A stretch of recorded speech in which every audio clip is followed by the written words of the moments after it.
जय हिंद दोस्तों, आप सभी का स्वागत है आपके अपने यूट्यूब चैनल नौकरी तक पे। हम पुनः उपस्थित एक नए वीडियो में। आशा आप अच्छे होंगे, स्वस्थ होंगे और जहां भी होंगे खुश होंगे। आज हम बात करने वाले हैं उस मुद्दों पे।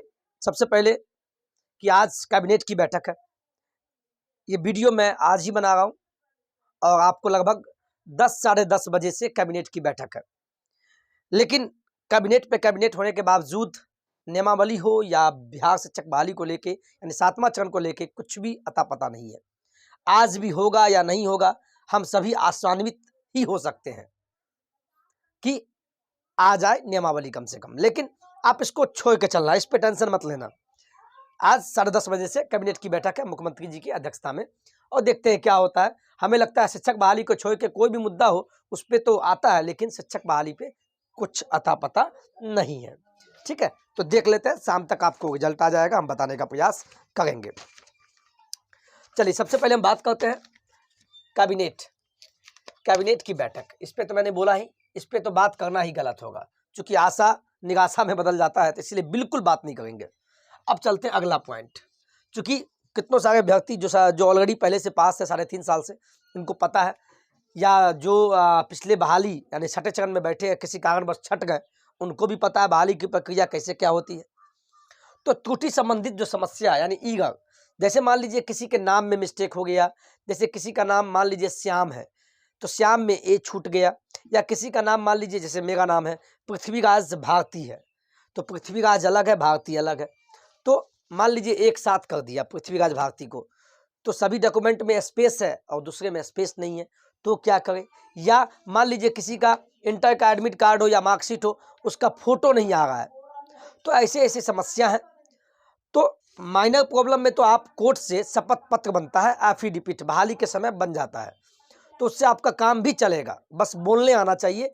काउंसलिंग जब आपका होगा फेस टू फेस अधिकारी के सामने, आपका डॉक्यूमेंट वेरिफिकेशन होगा, तो वहाँ पे बोलने आना चाहिए, वो मैं बताऊंगा।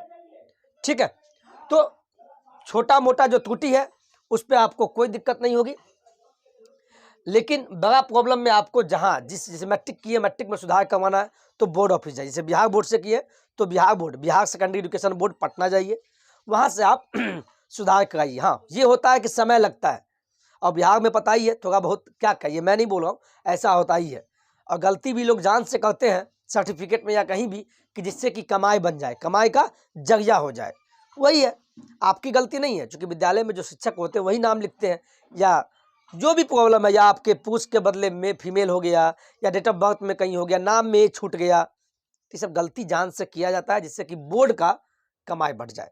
खैर, आप बोर्ड ऑफिस जाइए, वहाँ सुधार करवाइए। अगर समय लगता है फिर भी कोशिश करके कैसे, या आपका नहीं बोलना चाहिए ऑन रिकॉर्ड, अगर कुछ सेवा दे के भी अगर काम हो जाए तो काम करवा लीजिए। हाँ, लेकिन एक चीज बता दे, जिनका माइनर प्रॉब्लम है, जैसे स्पेस वाला, जैसे दो नाम हुआ, एक ये नाम हो गया पृथ्वीराज, एक भारती, अगर स्पेस का प्रॉब्लम है, छूट रहा है, तो ये तो कोर्ट से भी हो जाएगा। लेकिन अब मम्मी के नाम में दिक्कत हो गया, अब जैसे मान लीजिए किन्हीं के पिताजी स्वर्गवास हो गए, देहांत हो गए, तो मान लीजिए मैट्रिक में वो लिख दिए लेट लिखते हैं, और इंटर में लेट छूट गया। ठीक है, तो ये सब माइनर प्रॉब्लम तो नहीं है, बिग प्रॉब्लम है। और डॉक्यूमेंट वेरिफिकेशन क्यों होता है? छांटने ही के लिए होता है ना। अगर सीटेट क्वालिफाइड तो सभी है, एसटीटी सभी है। जब काउंसलिंग आपका होगा, डॉक्यूमेंट वेरिफिकेशन, ये आपको छांटने के लिए होता है, नहीं तो सब टीचर बन जाएंगे, और ये प्रक्रिया बहुत गलत है ना। तो आप कोशिश कीजिए, पहले बोर्ड ऑफिस से सुधार कराइए, जहां भी प्रॉब्लम हो, त्रुटि हो डॉक्यूमेंट में, बोर्ड ऑफिस। छोटा मोटा के लिए हम बताएंगे, एफिडेविट कोर्ट से भी काम चल जाएगा, लेकिन जब बहाली आएगी उस समय बताएंगे। अभी आपके पास समय है, बहाली में भी विलंब है, अभी तक कोई कुछ नहीं है, तो आप इसका बोर्ड ऑफिस से सुधार कराइए। जैसे आय, किसी को आय बनवाना है, इनकम सर्टिफिकेट, किसी को जाति कास्ट सर्टिफिकेट या आवासीय बनवाना है, तो किसके नाम का होगा? या पिताजी के नाम का या आपका? मैं साफ शब्द में कहूँ, बहाली में आप बैठेंगे, जॉब आप लेंगे तो आप ही के नाम से होगा।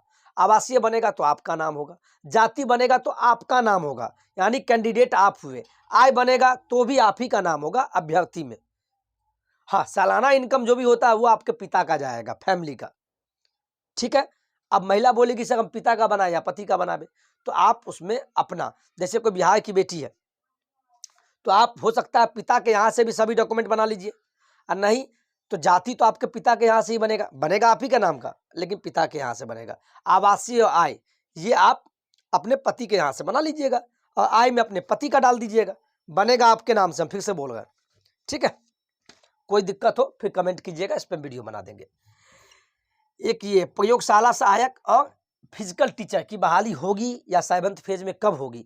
मैं साफ बता दूं, बहाली का फिर मैं बोल रहा हूं, बिहार शिक्षक बहाली, इसमें बहुत सारे पोस्ट है, लाइब्रेरियन है, प्रयोगशाला है, फिजिकल टीचर, कोई भी बहाली आपको 7वें चरण में ही दिखेगा। और 7वें चरण कब होगा इसी आशा में आप और हम भी हैं। हम तो कुछ ज़्यादा है, चूँकि आपके बहाली को लेकर चिंतित भी रहते हैं। तो ये सब 7वें चरण में ही होगा, और 7वां चरण कब आएगा ये किसी को पता नहीं है फिलहाल।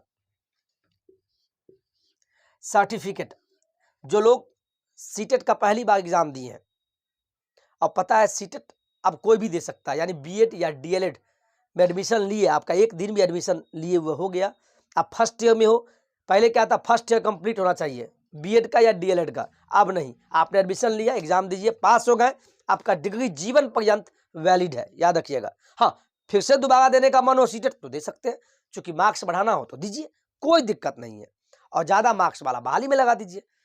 तो उसमें ऐसा सर्टिफिकेट या मार्कशीट होता है, दो चीज़, मार्कशीट और सर्टिफिकेट अलग अलग चीज़ है। तो सीटेट का भी मार्कशीट होता है, एक होता है सर्टिफिकेट। तो दोनों चीज़ डिजी लॉकर में कब आएगा? तो जो पहली बार दिया बहुत जल्द आएगा आपको, चूंकि 1 महीना बीतने को है, तो आपको 5 से 7 दिन में आपको ऐसा अनुमान है कि आपको दिख जाएगा डिजी लॉकर। और डिजी लॉकर क्या होता है मैं ऑलरेडी बता चुका हूँ, नहीं देखे हैं तो इस वीडियो के नीचे में लिंक डाल दिए हैं कि डिजी लॉकर क्या होता है, देख लीजिएगा, बहुत आसान है, नहीं तो फिर बाद में हम बताएंगे। एक है लाइब्रेरियन, मैंने बोला ना लाइब्रेरियन की बहाली आपकी प्रक्रिया कैसे क्या होगी सर, ये फिर से एग्जाम तो नहीं लेगी या कैसे क्या, ये अभी मैं फिर से बोलूँगा, कुछ दिन वेट कर लीजिए, जब बहाली आएगी सब क्लियर हो जाएगा। आपने ब्लीच किया, एमलीज किया, द बेस्ट है, इसका फिर से क्या एग्जाम होगा, पात्रता परीक्षा लिया जाएगा कि नहीं, ये अभी आपको समयानुसार आपको बता दिया जाएगा, ठीक है। अभी आप कोई चिंता मत कीजिए। अब देखिए ये है, अदर स्टेट से पढ़ाई करने वाले को कोई दिक्कत होगी क्या? जैसे मान लीजिए कोई यूपी, बंगाल, दिल्ली से, बिहार का लड़का या बेटी है और अदर स्टेट से पढ़ाई की है, होता ही है, हम लोग भी इंजीनियरिंग किए तो बाहर से जाके किए, तो अदर स्टेट से पढ़ाई किए, तो क्या बिहार शिक्षक बहाली जो भविष्य में 7वें चरण होगी, क्या उसमें कोई दिक्कत होगा? बिल्कुल दिक्कत नहीं होगा, बिंदास रहिए। अब एक फिर बोलेंगे सर अदर स्टेट वाले को मौका दिया जाएगा कि नहीं, तो बात तो यही चल रहा है, चूंकि बिहार है और बिहार में बिहार के बच्चे को ही मौका दिया जाए। पिछले बार तक था, इस बार अभी तक चल रहा है कि नहीं बिहार के बच्चे को ही मौका दिया जाए, अदर स्टेट को अलाउड नहीं किया जाए। आप फिर बोलेंगे सर अदर स्टेट की बेटी है, मान लीजिए यूपी की बेटी है और बिहार के लड़के शादी हो गई, तो क्या वो, हाँ उनको मौका दिया जाएगा उनके पति के आधार पर, चूंकि उनके पति बिहार के हैं। आरक्षण मिलेगा कि नहीं मिलेगा ये अभी क्लियर नहीं हुआ है। हाँ, नीतीश जी को, हमारे मुख्यमंत्री जी को कहीं प्रधानमंत्री बनना हो तो अदर स्टेट वाले को अलाउड कर दे, तो इसमें कोई टीका टिप्पणी मैं नहीं कर सकता हूँ। मैं इतना जानता हूँ कि सुनने में क्या 99 क्या 110% आपको बिहार के बच्चे को ही बिहार शिक्षक बहाली में मौका दिया जाएगा। और लास्ट प्रश्न आपके सामने ये है, ये जो 7वां चरण का मुद्दा है, यह होगा या नहीं होगा? होगा तो बिल्कुल होगा, 110% बहाली होगा। ऐसा तो है नहीं आपने मैट्रिक कर लिया तो अब मैट्रिक का एग्जाम होना ही बंद हो जाएगा, बिल्कुल नहीं है। बहाली पहले भी चला था और आगे भी चलेगा, है ना। छठा चरण का बहाली 2019 में आया था, तो अब 7वां आएगा, फिर 7वां खत्म होगा तो फिर 8वां चरण आएगा, है ना।